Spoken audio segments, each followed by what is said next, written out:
अनुराग जी, कोठारी जी, सारे मोर्चा के मित्रों, पहले मैं आपसे क्षमा चाहता हूँ। मुझे 6:30 पहुँचना था, मैं 15-20 मिनट लेट हो गया।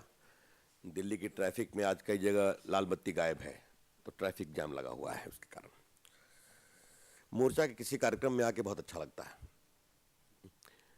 क्योंकि मैंने जिंदगी में कई मोड़ों पर जो कुछ सीखा है, संघ के स्वयंसेवक के रूप में 12 वर्षों तक विद्यार्थी परिषद के कार्यकर्ता के रूप में काम करते हुए, और लगभग 4.5 साल मोर्चा में भी मैंने काम किया है। आपकी जानकारी के लिए, मैं मोर्चे का राष्ट्रीय उपाध्यक्ष बड़े हंगामी दौर में थे, और आप पता नहीं, आप सभी मोर्चा के कार्यकर्ता हैं, राष्ट्रीय स्तर पर प्रदेश स्तर पर काम करते हैं। तो हमारे पहले अध्यक्ष थे तो जगत प्रकाश नड्डा जी, अभी राष्ट्रीय महामंत्री हैं। दूसरे अध्यक्ष उमा भारती जी थीं, मैं दोनों के साथ राष्ट्रीय उपाध्यक्ष था। राष्ट्रीय महामंत्री शिवराज सिंह चौहान जी थे, जो आज एमपी के मुख्यमंत्री हैं। दूसरे राष्ट्रीय महामंत्री विजय गोयल जी थे, जो दिल्ली प्रदेश के अध्यक्ष हैं। दूसरे राष्ट्रीय उपाध्यक्ष मुख्तार अब्बास नकवी जी थे। राष्ट्रीय मंत्री किरीट सोमैया जी थे। तो आज सभी भाजपा में कहीं ना कहीं हैं। तो आप बढ़िया से काम करें तो आपका भविष्य अच्छा है, ये बात मैं पहले कहना चाहता हूं आपको। तो दूसरी बात मुझे कहनी है, चारा घोटाले की चर्चा हो गई, तो यहीं से मैं मीडिया की बात शुरू करूंगा। मेरा टेलीविजन पर पहला आना चारा घोटाले के वकील के रूप में शुरू हुआ था, चारा घोटाले को उजागर करने वाले वकील के रूप में। ये 94-95 में हम लोगों ने जनहित याचिका दायर की थी। सुशील मोदी पिटिशनर थे, मैं उसमें पटना हाई कोर्ट में वकालत करता था। 2000 के बाद एमपी बना, फिर केंद्रीय मंत्री बना, फिर सुप्रीम कोर्ट शिफ्ट हुआ। लेकिन देश की राजनीति को हमने बहुत बदला था। पशुपालन घोटाला क्या है, बहुत सरल शब्दों में आपको बताऊं, क्योंकि फैसला बहुत लेट से आया है। क्या 2000 मुर्गियां 3 महीने में 3 करोड़ का दाना खा सकती हैं? आप समझ गए। गरीबों के लिए, आदिवासियों के लिए, झारखंड इलाके में, बिहार के विशेष रूप से, उनको गाय भेजना है, उनको बैल देना है, उनको बकरी देनी है, उनको भैंसें देनी है, उनको फॉडर देना है। ये सब भारत सरकार की योजनाएं थी, बहुत पैसे आया करते थे। तो जब सीएजी ने जांच की कि तुमने कैसे सप्लाई किया, तो कहा ट्रक पे किया, कहा नंबर दो। तो जो ट्रक के नंबर की जांच की गई, वो मोटरसाइकिल और स्कूटर का नंबर निकला। मैंने भैंस और गाय और बैल और बकरियां वो स्कूटर पर जा रही थी, मतलब सब लूट था। और इस पूरे षड्यंत्र को लालू प्रसाद जी, जगन्नाथ मिश्रा, एक पक्ष में और एक विपक्ष में इसको प्रोत्साहित करते थे। और ये अपने समय का देश का सबसे बड़ा घोटाला था। 1100 करोड़ रुपए एडमिटेड था, जबकि कुल घोटाले की परिधि 2000 करोड़ की थी। बोफोर्स घोटाला 60 करोड़ का था। तो उस समय लालू के खिलाफ बोलना मतलब परेशानी का सबब था। तो हम लोग जो भिड़े, तो पार्टी भी आगे बढ़ी, हम लोग का भी राजनीतिक वजूद आगे बढ़ा। संघर्ष करने से रास्ता निकलता है। दुर्भाग्य की बात क्या है कि आज इसकी थोड़ी आंच धीमी हो गई है, क्योंकि एक समय 1100 करोड़ और 2000 करोड़ का घोटाला जो था, अब आजकल तो उसका बिलो स्टैंडर्ड हो गया है। कोयला घोटाला 1,86,000 करोड़, 2G घोटाला 1,76,000 करोड़, कॉमनवेल्थ घोटाला 70,000 करोड़। तो शायद आप लोग को भी लगता है कि ये क्या था, लेकिन अपने समय का ये बहुत बड़ा घोटाला था। और अगर हम लोगों ने ये संघर्ष नहीं किया होता तो कौन जाने, शायद देवेगौड़ा पीएम नहीं बनते, शायद लालू प्रसाद बनते। अब वो कहानी अलग होती, लेकिन वो एक हुआ है, संघर्ष करने से रास्ता निकलता है और संगठन को भी लाभ मिलता है। मित्रों, मीडिया की बात अगर हम करना चाहें तो अपनी पार्टी से शुरू करिए आप। पार्टी के प्रवक्ता कौन रहे हैं? सुषमा स्वराज। पार्टी के प्रवक्ता कौन रहे हैं? अरुण जेटली। पार्टी के प्रवक्ता कौन रहे हैं? प्रमोद महाजन। पार्टी के प्रवक्ता के रूप में काम किसने किया? वेंकैया नायडू। पार्टी को मीडिया में ट्यून करने का काम किसने किया? लालकृष्ण आडवाणी जी ने। कैसे प्रेस रिलीज लिखनी चाहिए, क्या करना चाहिए। प्रवक्ता का काम अब बहुत बड़ा हो गया है। पार्टी में मैंने 3 साल प्रवक्ता का काम किया, फिर 3 साल मुख्य प्रवक्ता का काम किया। आज मीडिया में काम करना एक प्रतिष्ठा की बात हुई है। आप मीडिया में बोलते हैं, सामने टीवी खड़ा है, तो दुधारी तलवार है, या तो आप चमकते हैं या डूबते हैं, कुछ का संकेत अनुरागी ने दिया है।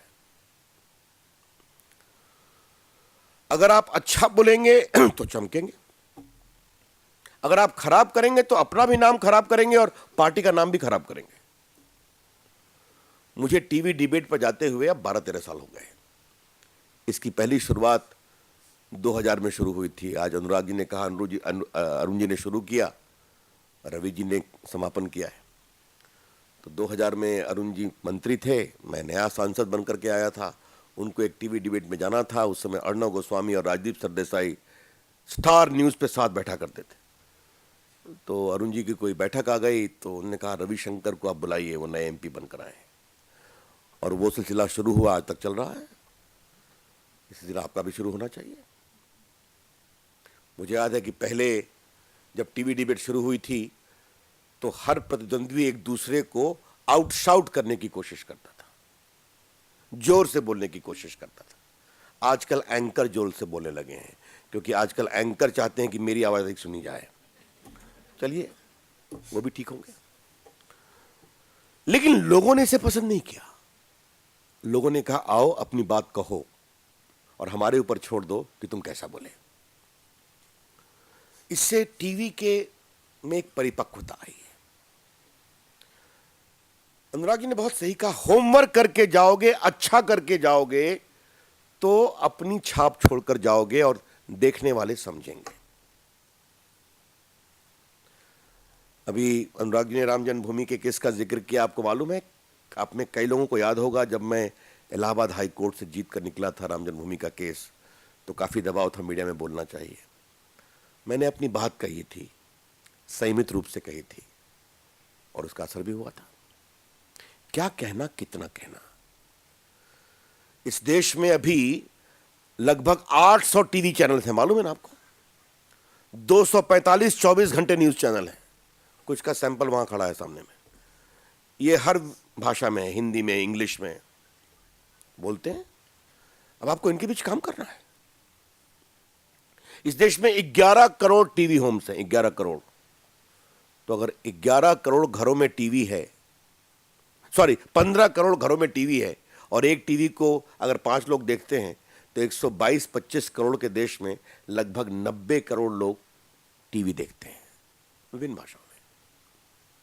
मुझे याद है कि मैं उत्तर प्रदेश में एक बार दौरे में गया था, ग्रामीण इलाके में दौरा था, और वो एनडीटीवी इंडिया पर मेरा कोई कार्यक्रम रहा होगा। कहा रवि जी 2 महीने पहले आप उस विषय पर आए थे, आपने ये क्यों कहा था? अब मैं भूल गया था। लेकिन अपनी पार्टी के कार्यकर्ता और शुभचिंतक याद रखते हैं। तो टीवी मीडियम एक डबल एजेड मीडियम है। मैं आपको इसका एक उदाहरण देता हूं, इसका सदुपयोग भी कैसे हो सकता है अपने विषय में। मैं ये राम सेतु का केस चल रहा था, तो मैं सुप्रीम कोर्ट में एक केस बहस कर रहा था। तो वहां के पत्रकारों ने कहा रवि जी आपको मालूम है भारत सरकार ने एक एफिडेविट फाइल किया है कि राम एक काल्पनिक चरित्र हैं और उनका इतिहास से कोई मतलब नहीं है, उसके आधार पर भारत की परंपरा की गणना नहीं की जा सकती, Ram is a mythical character, ऐसा उनका एफिडेविट आया था। तो मैंने कहा भारत सरकार मूर्ख है, लेकिन इतना मूर्ख नहीं होगी, ऐसा मुझे लगता है कि ऐसा एफिडेविट फाइल करेगी। जब लंच में मैं निकला तो सब गुस्से से खड़े थे वो एफिडेविट लेकर, कह देखिए। वो एफिडेविट मैंने पढ़ा, और पढ़ने के बाद फिर मुझे भी गुस्सा आ गया कि सुप्रीम कोर्ट में एफिडेविट पर भारत सरकार हिंदू भावनाओं के साथ इतना बड़ा खिलवाड़ कर सकती है क्या? तो मैंने अपने जूनियर से कहा कि इसमें समय लो, कि मैं बिजी हो गया। और उस समय यह हॉल नहीं था, वहां से हमने प्रेस किया और सीधा सवाल मैंने सोनिया गांधी से पूछा, मनमोहन सिंह से, कि जिस तरह की शब्दों का प्रयोग हिंदू मानस के और उनके ईश्वर के लिए किया गया है, क्या सोनिया गांधी की सरकार इस प्रकार की भाषा का प्रयोग किसी और आस्था के ईश्वर के बारे में एफिडेविट पर कर सकती है? मुझे इसका जवाब चाहिए। और फिर अपना मेरी प्रेस को टीवी वालों ने पकड़ लिया और इट बिकेम ब्रेकिंग न्यूज और वो चलने लगा। और 4-5 घंटे बाद आते आते भारत सरकार झुक गई और भारत के उस समय के कानून मंत्री हंसराज भारद्वाज को कहना पड़ा, हम इस एफिडेविट को वापस लेते हैं, Ram is Ram, Ganga is Ganga, Himalaya is Himalaya. तो आप इस मीडियम का उपयोग कैसे करते हैं? आपको मालूम है उस समय करुणानिधि साहब बहुत पड़े हुए थे, वो राम सेतु को तोड़ने के पक्ष में थे क्योंकि काफी मामला डीएमके का कुछ था। तो उन्होंने एक स्टेटमेंट दिया कि राम किस इंजीनियरिंग कॉलेज के प्रोडक्ट थे कि ये राम सेतु बनवाया था उन्होंने। तो फिर दूसरे दिन मैंने फिर प्रेस किया, हमने कहा करुणानिधि जी मुझे आपसे एक सवाल पूछना है, आप मनुष्य हैं तो आपके पिताजी होंगे, आपके पिताजी होंगे तो आपके दादाजी होंगे, आपके दादाजी होंगे तो आपके परदादाजी होंगे। आज मैं आपसे एक सवाल पूछता हूं, आपके पिताजी के पिताजी के पिताजी के पिताजी के पिताजी के पिताजी तमिलनाडु के किस स्कूल में पढ़े हैं, हमको उसका नाम बताइए।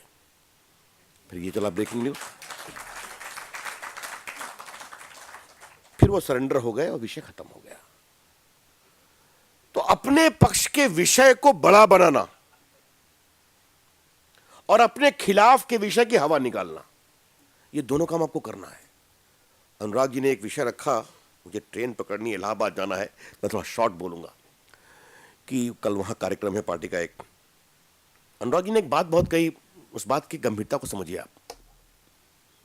कितना बोलना, कब बोलना। एक बार की बात है, मुझे 7 की या 8 की बात है, उत्तर प्रदेश से कोई आया है क्या यहां पर? कोई है क्या? हाँ, लखनऊ का स्कूल है ना, लामाटरी है, हाँ लामाटरी है ना, वहां पर एक वाकया हुआ था कि एक क्रिश्चियन पादरी थे, उन्हें दावा किया कि मेरे ऊपर ईसा मसीह की आत्मा आती, याद होगा आपको, और कई बच्चियां बेहोश हो गई थी 8-9 में पढ़ने वाली। वो एक्सप्रेस में बड़ी खबर छपी थी। अब इस खबर को देख के कोई सज्जन बहुत उत्साहित हो गए और उस स्कूल में पहुंच गए, भाजपा का झंडा ले लिया, गमला तोड़ दिया, शीशा फोड़ दिया, गाड़ी उलट दिया। तो इधर यह भी चल रहा है कि क्रिश्चियन मिशनरी स्कूल में यह हो रहा है, और उधर हमारे एक सज्जन कमल छाप लेके चल रहे थे, वो भी चल रहा है। 4-5 लोग थे और वहां भाजपा के एक पदाधिकारी का वक्तव्य भी था कि इतनी बड़ी भावनाओं के खिलाफ गमला ही तोड़ा है, गलत क्या किया है। ये दोनों चल रहा था। अब कोई नहीं थे यहां पर, तो मैंने जो सामान्यतः 3 बजे प्रेस करते हैं, 1 बजे ही प्रेस किया। हमने कहा जिसको भाजपा का बताया जा रहा है वो भाजपा का नहीं है, और अगर होगा तो हम उसके खिलाफ कार्रवाई करेंगे। ये केंद्र का निर्णय है। बड़ा सवाल यह है कि आधुनिक शिक्षा की बात करने वाला एक मिशनरी स्कूल क्या इस तरह की बात कर सकता है? यह होना चाहिए। फिर विषय बदल गया, इंटरनेशनल विषय।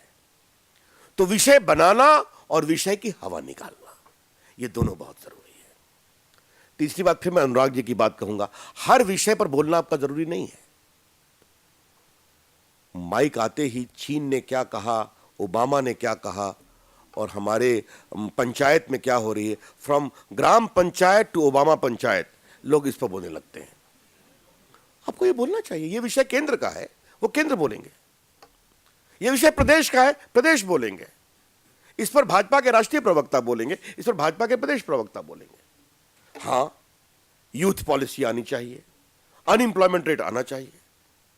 एनडीए के समय में अनएम्प्लॉयमेंट रेट इतना था, इस समय अनएम्प्लॉयमेंट रेट इतना गिर गया है। इसको मोर्चा का हर कार्यकर्ता बोले, कस कर बोले, और इसको बड़ा नेशनल इशू बनाए। ये होना चाहिए, ये काम करने की जरूरत है। मित्रों, टीवी है तो आपकी आलोचना भी करेंगे, ये उनका अधिकार है। हमेशा आपके पक्ष में नहीं बोलेंगे वो, और लोकतंत्र में हम हैं तो प्रेस की आजादी का सम्मान करते हैं। ये हमारे पार्टी का एक कन्विक्शन है कि प्रेस आजाद है तो उसको आलोचना करने का भी अधिकार है। लेकिन अगर अपनी बात आप कहेंगे तो वो आपकी बात भी लेंगे। जैसे बताया अभी अनुराग जी ने, फिर राजस्थान में अगर ट्विटर पर फॉल्स अकाउंट चल रहा था तो एक्सपोज किया, तो एनडीटीवी को भी नोटिस लेना पड़ा क्योंकि बड़ी खबर थी। तो खबर ऐसी बननी चाहिए जिस पर आपकी नोटिस ली जाए। लेकिन टीवी से ज्यादा परेशान मत हुआ करिए, और ये बात मैं टीवी के सामने बोल रहा हूं। जब जनता ठीक रहेगी तो उस ठीक जनता के विचार को टीवी भी सम्मान करेगा। और ये बात मैं इसलिए बोल रहा हूं कि कई टीवी चैनल तो नरेंद्र मोदी के खिलाफ प्रचार अभियान ही करते रहते हैं, तब तो उनको कभी नहीं जीतना चाहिए था, वो हमेशा जीतते हैं। और जब वो जनता की जीत करके आते हैं और जब प्रदेश में अच्छा काम करते हैं तो टेलीविजन चैनल को भी उसका नोटिस लेना पड़ता है। और कई टीवी चैनल जो उनकी आलोचना करते रहे हैं, जब उनके सुशासन की जांच करते हैं तो उनकी सरकार को best government and best chief minister का खिताब भी देते हैं। तो ये होता है, इसको समझने की जरूरत है।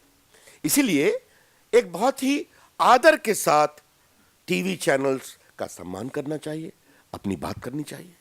आज टीवी चैनल को भी समझना पड़ेगा कि देश का लोकतंत्र परिपक्व हो रहा है, इसलिए हल्की फुल्की बातें बहुत नहीं चलती। आपने देखा होगा पहले कई चैनल हल्की फुल्की बातें करते थे, आज वो बदले हैं क्योंकि देश का मिजाज बदला है। देश कई प्रकार के समाचारों को लाइक नहीं करता है। लगभग 9.5 करोड़ लोग हिंदी का अखबार पढ़ते हैं, बाकी 2 करोड़ लोग अंग्रेजी के अखबार पढ़ते होंगे और बाकी रीजनल भाषाओं के अखबार पढ़ते हैं। इस देश में क्या है, अंग्रेजी अखबार हिंदुस्तान की पॉलिटिक्स को प्रभावित करते हैं, रीजनल अखबार प्रदेश की राजनीति को प्रभावित करते हैं। अगर अनुराग ठाकुर और रविशंकर प्रसाद टाइम्स ऑफ इंडिया के या हिंदुस्तान टाइम्स के एक्सप्रेस के पहले पेज के पहले कॉलम में बड़ी फोटो के साथ छपेंगे तो दिल्ली और शिमला में दिखेंगे, लेकिन जागरण में, पंजाब केसरी में, अमर उजाला में छपेंगे तो शायद पहाड़ों में भी जाएंगे और गांव पे भी पहुंचेंगे। मुझे याद है जब मैं उत्तराखंड का प्रभारी था तो मुझे, उत्तराखंड के लोग यहां पर हैं कि नहीं, कोई है? नहीं है। उत्तराखंड और हिमाचल की पॉलिटिक्स एक ही साथ चलती है ना, तो रात शाम सुबह में पहाड़ से नीचे आते हैं, एक अमर उजाला या जागरण चाय की दुकान पर आता है, वहाँ चाय पीते जागरण अमर उजाला पढ़ते हैं, और 1 घंटे बाद पूरे गांव में ओबामा ने क्या कहा और क्लिंटन ने क्या कहा और निक्सन ने क्या कहा, इसकी चर्चा शुरू हो जाती है। अच्छी बात है, our country is a proud country which is very awakened country, अच्छी बात है, ये होना चाहिए। आप लोग आजकल, Anurag ji, social media, Twitter, Facebook की बात करते हैं, रेडियो को क्यों भूल जाते हैं?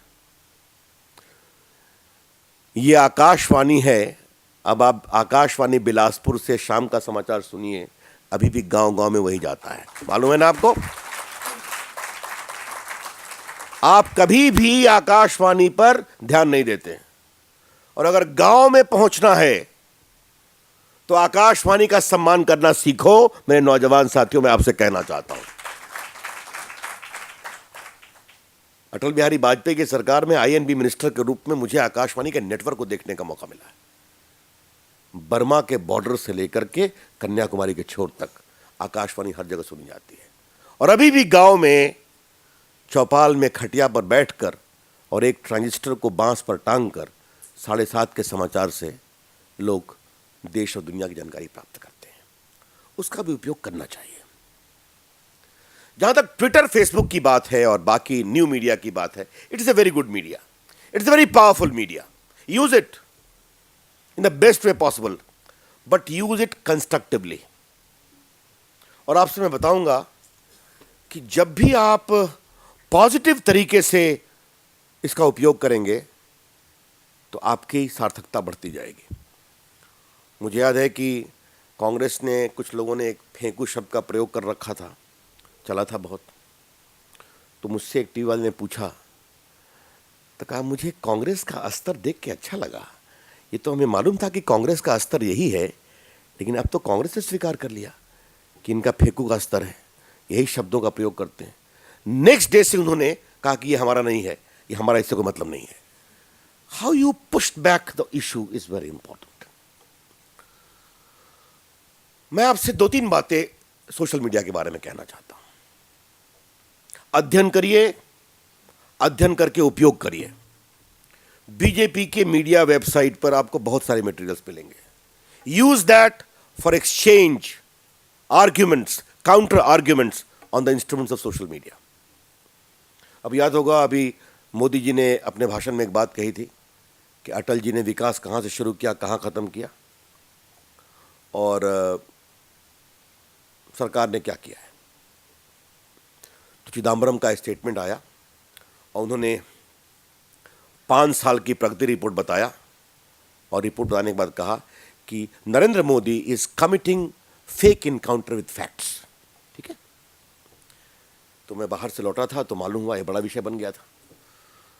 तो मुझे ध्यान आया कि जब ये वित्त मंत्री थे तो इन्होंने बहुत तारीफ की थी एनडीए सरकार के कार्यकाल के. इकोनॉमिक सर्वे आप जानते हैं, इकोनॉमिक सर्वे बजट के एक दिन पहले आता है कि देश की आर्थिक स्थिति क्या है, और इसमें पूरे देश की हर विभाग के हर क्षेत्र का विकास का रहता है. 2 मिनट चल रहा हूं. तो रोचक बात क्या हुई कि 2005 में 28 फरवरी को जो उन्होंने इकोनॉमिक सर्वे रखा था, उस समय वित्त मंत्री थे चिदम्बरम साहब. इसके सेकेंड पैराग्राफ पेज 1 पर लिखा हुआ है, the year 2003 and 4 saw a bumper economic growth, the highest in the last more than 50 years except 1 year. And based upon that growth foundation, we are projecting the following growth. Financial year 31 मार्च को खत्म होता है, 1 अप्रैल से शुरू होता है. अटल बिहारी वाजपेयी की सरकार ने 22 मई 2004 को अपना त्यागपत्र दिया, मनमोहन सिंह प्रधानमंत्री बने. यानी पूरा 3-4 एनडीए का सरकार था, और उस सरकार को आपने बम्पर ग्रोथ रेट कहा था 8.5%. तो हमने कहा चिदम्बरम साहब, आप उस समय सही बोल रहे थे कि आप आज सही बोल रहे हैं. और अटल बिहारी वाजपेयी ने 4.8% 98 से ग्रोथ रेट शुरू की थी और 8.5 पे खत्म किया. और यह आपके लिए जानना बहुत जरूरी है, इस 6 साल में पोखरण न्यूक्लियर विस्फोट के बाद दुनिया ने हम पर सैंक्शन लगाया था. America, England, France, New Zealand, Australia, Canada. कोई व्यापार नहीं हो सकता. सबों ने अपने आप उठाया. कारगिल का युद्ध हुआ था. ईस्ट एशियन इकोनॉमिक क्राइसिस हुई थी, ताइवान में, साउथ कोरिया में, फिलीपाइंस में, पार्ट ऑफ चाइना में. गुजरात का भूकंप आया था.